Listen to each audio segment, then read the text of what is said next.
Bay, ito na yung gawa ko lahat ngayong hapon mga bay.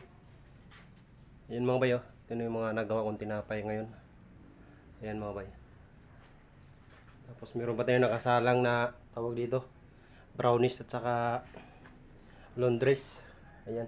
Tapos gagawa pa tayo ng last bowl mga bay, crinkles.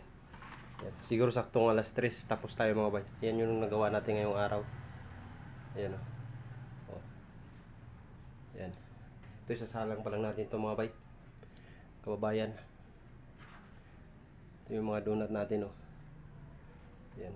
Tapos gagawa tayo ng crinkles last bowl. Ayan. So ito yung binangkal mga bay, yung minamaliit ng mga bashers natin na makunat daw pag katagalan. Ito yung binangkal natin oh. Ayan oh. Makunat daw pag katagalan. Alam mo bay, yan shout out sa nag-comment, alam mo 1 kilo lang to. Ba't paabot ng katagalan to? Isang araw lang to. Araw-araw ko ginagawa to. Kaya yung sinasabi mong makunat katagalan, so ibig sabihin yung binangkal mo, baka umaabot ng 1 linggo yung binangkal mo. So ito sa akin, 1 araw lang to, bukas wala na to. Kasi tagi 1 kilo lang ang ginagawa ko dito. Paano kukunat kung makunat man nga? Oh.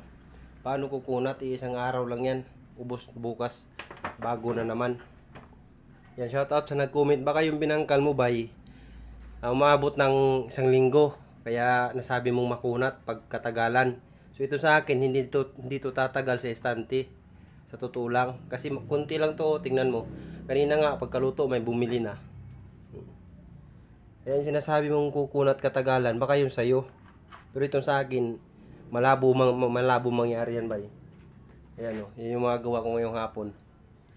Ayan.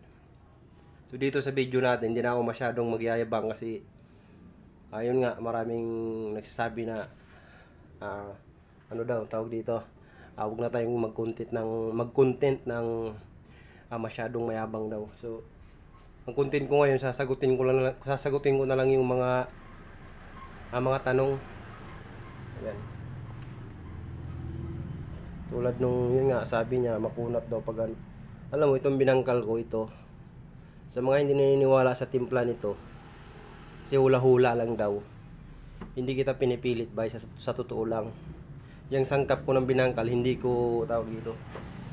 Hindi ko pinagpipilitan yan sa mga taong ayaw.